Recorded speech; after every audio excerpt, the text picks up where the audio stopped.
whether you can give us some insights. Thank you. Right. Good afternoon, everyone, and thanks to Wajibu for inviting me again here. I'm Kwame Winawak at the Institute of Economic Affairs, which is a think tank based in Nairobi. So it's true. I think Kenya has been in the media globally and regionally for stuff that's been happening in the last 10 weeks, I think. And part of that, of course, started from a clamor by the public to actually reduce the burden of taxes that people faced. Many reasons for that, among them being that, of course, accountability around taxation has been a problem. But I think one of the ways to connect that to public procurement systems, I think for about 10 years now, Kenyans have known that there's a peculiar practice, maybe not peculiar, but there's a practice in Kenya that's called budgeting for corruption.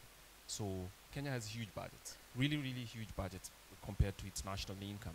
And so for instance, the government of Kenya, 52 million people, spends close to $40 billion every year, which is larger than most of the other East African countries put together.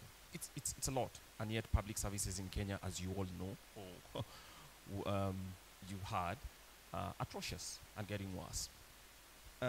So what are the things about public procurement questions, and why is the public specifically animated about them? At the Institute of Economic Affairs, we have a public finance management program in which we do carry out studies and research, and the reason for that is actually to effect public education, to provide public education around core issues affecting Kenya's public finance management system. And we've discovered that, in our view, some of the drivers of procurement fraud, right? We don't call it corruption because corruption is much more dispersed. Procurement fraud is related to public spending.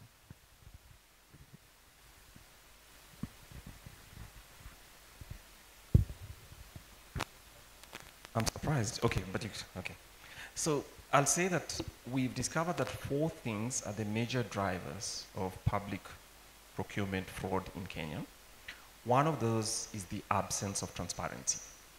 Just procurement taking place, huge sums. Government of Kenya spends close to $100 million per day. Huge sums, huge sums. But it's very dark rooms. So you see the result and you see the tenders, but you don't see the connecting facts. So obviously, very deliberate absence of information around the process. The second is volumes. There are many, from small contracts all to bigger contracts. The third is that the system is largely manual. So there's a portal, but you see the result, but you see the advertisement, but you don't see anything accompanying that. And then the fourth one is when you talk about a bigger contracts, the government of Kenya has for some reason avoided open systems in even in digitization. So you're buying a lot of proprietary stuff. And what that proprietary stuff does is the owners of that proprietary equipment and everything else want secrecy in the contracts. And then government people or procurement teams use that as an excuse not to disclose. So remember, the 4 things I've talked about are about human behavior and incentives. They're not culture. So our understanding, and it might be the bias of economists, is the view that the intensity or the pervasiveness of procurement fraud in Kenya, which we don't doubt, is driven by the fact that enforcement mechanisms are extremely weak. Extremely weak. So sometimes people know. So in the last 1 week, the government of Kenya, based on Gen Z protests, decided to replace the entire cabinet. The income per capita in Kenya, the income per person in Kenya, is $3,000 per year. Everybody who was vetted by parliament, the most, let me say the poorest person with the lowest level of assets, had assets of $300 million. Oh, sorry, $300,000. The one who reported the highest had assets of about 24 million US dollars, all in a country where the average income is $3,000 per person. Nobody asked the question, who among you is trading with government? But government procurement and trading with government is the most lucrative business in Kenya for all manner of people. So that's That's the problem that we are here. Now, when people see repeatedly that the government of Kenya is a big buyer, equivalent to 30% of the gross domestic product, but the government of Kenya would buy this bottle of water in Kenya at 6 times the price in the retail store. So something about the procurement system is completely broken. And I think as Kenyan younger people saw this repeatedly, and they see government cutting services, but taxes growing, obviously something had to give. And so they come to the streets. The idea about the IMF program which government went into 2021 is also related to procurement because the government of Kenya from 2013 borrowed a lot of money. A lot of money.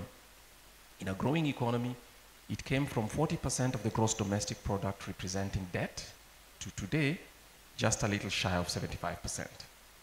And yet public services in that time actually grew worse, but the debt obligations grew much faster. To the extent that this year, the government of Kenya is spending 1.8, 1.6, 1.7 million, no, rather $17 billion paying debtors, and only $600 million paying for schools, which have 15 million kids. So something had to give. So, and I think the connection here to procurement is when your procurement systems are broken, there's no amount of money that will provide the quality of public services. So we have to fix procurement systems in Kenya. Procurement fraud is too pervasive, it's almost shameful, and every politician, even not by name, but their relatives, their wives, their kids, have contracts with government. It's unbelievable.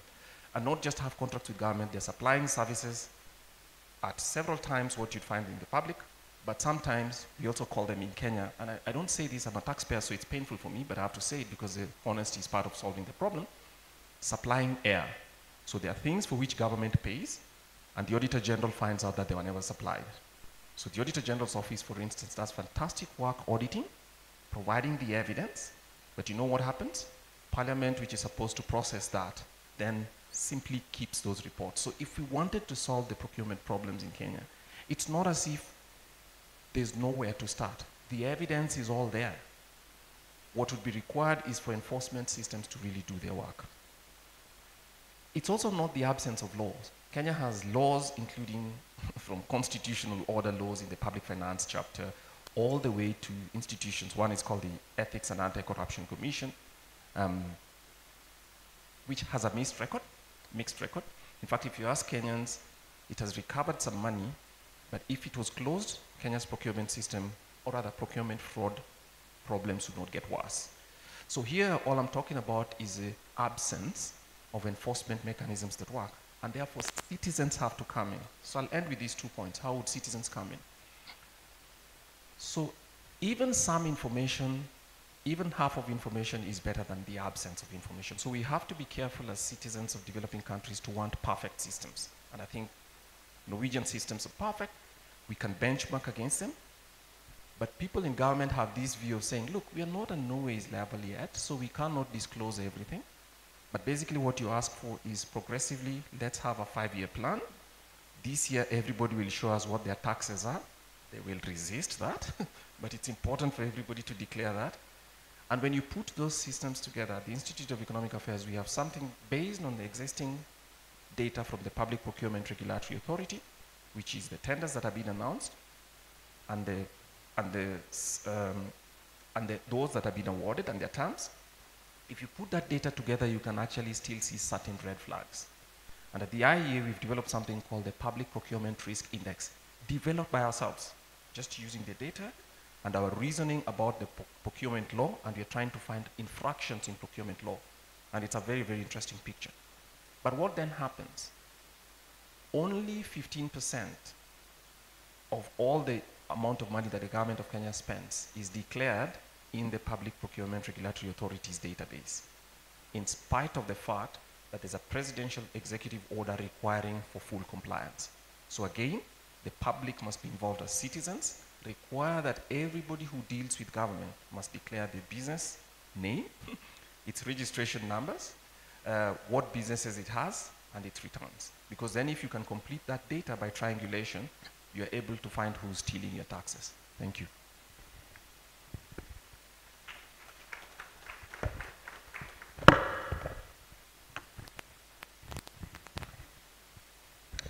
Thank you.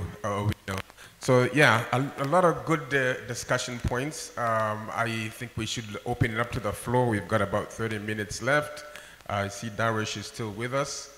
Are there mics around so that we can I see some hands up while we wait for the microphones to come? I would like, if you do have a question, go directly to the question. We've heard a lot of from our speakers already. So, and if you do have a comment, I would also try to be as concise as possible. Nitawaomba hapo tafadhali kwenda moja kwa moja kwenye swali, na kama una maoni pia unakwenda moja kwa moja kwenye maoni ili wengine wapate nafasi ya kuongea. Mikono tafadhali, any hands?